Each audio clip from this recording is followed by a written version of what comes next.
Hey there, it's Jennifer from the blog The Everyday Farmhouse. Today we're going to be making soap and it's going to have mango butter in it. Now mango butter makes a nice hard bar that's super nourishing. It makes your skin feel more supple, it boosts elasticity in it, and it's just a really nice bar of soap to make and to use. And so this has mango butter at 13%. You can use anywhere from like 5 to 15% mango butter in your recipe. This one also includes lard and shea butter and coconut oil, other easy to find, easy to source ingredients. And if you're wondering where to find mango butter, I have a link for it in the description. So let's get started.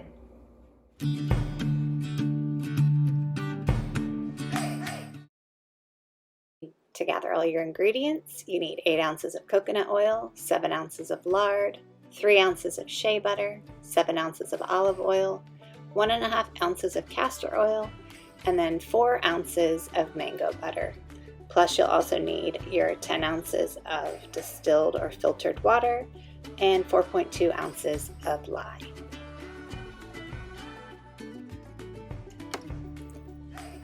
Okay, the first thing I like to do before I even melt my butters and oils is to mix my sodium hydroxide into the water, which makes your lye solution.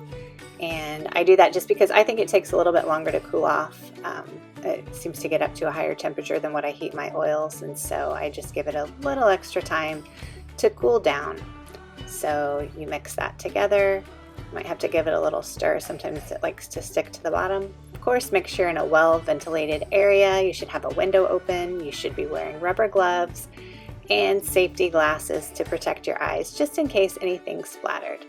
Your glass jar will get hot quickly. I like to set it over by a window to let it cool off. Okay, your next step is to melt your oils. I forgot to press start on the camera when I first started, but I like to put the solid butters in first and get those going before I pour the liquid in, and I just like to keep it at a fairly low temperature. Once they melt, I then cool it down to between like 115 and 120 is about the temperature I like to soap at, and so that's the temperature I'm going for. But I just use this little burner. You can use your stove top or whatever. This just makes it easier for when I'm making a video to be able to do it on the island. But just let those melt down together. Okay, next I just like to double check my temperature and make sure that the oils and the lye solution are about the same temperature. Between 5 or 10 degrees of each other is fine. And then I like to just kind of tap the blender on the bottom to get any bubbles to come up. And then I pour the lye solution in while it's mixing slowly and carefully. And of course, have on your gloves and your safety glasses to protect your eyes in case anything's splattered. And I should have my sleeves pulled down as well to protect my arms.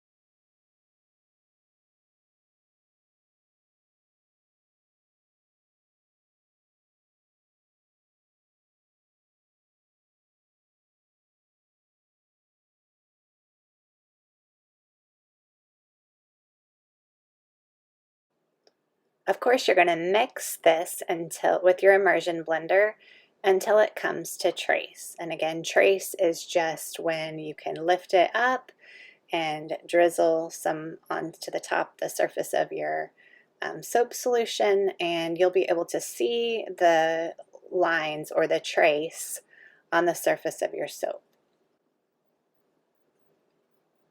So depending on your temperature, it will depend on how fast this goes for you. It can take several minutes, up to, I don't know, 5 minutes or so maybe, to get this to come to trace.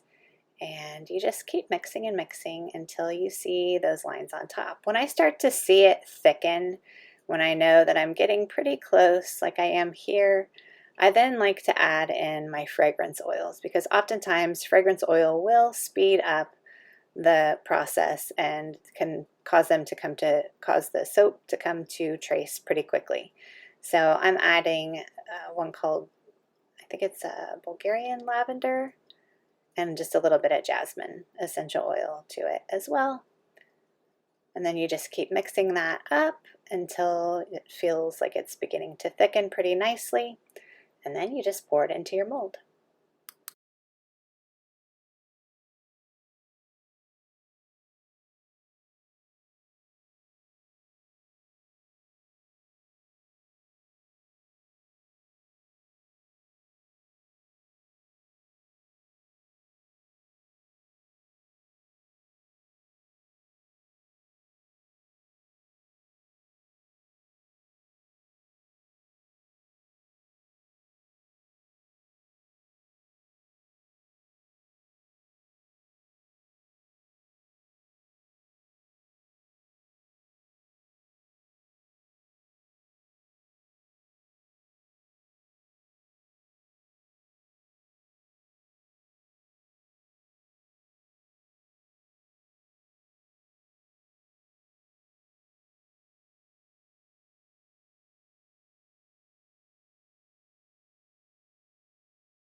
So after I'd already poured my soap in the mold, I remembered that I wanted to add a little bit of color to my soap, and I had forgotten to do it.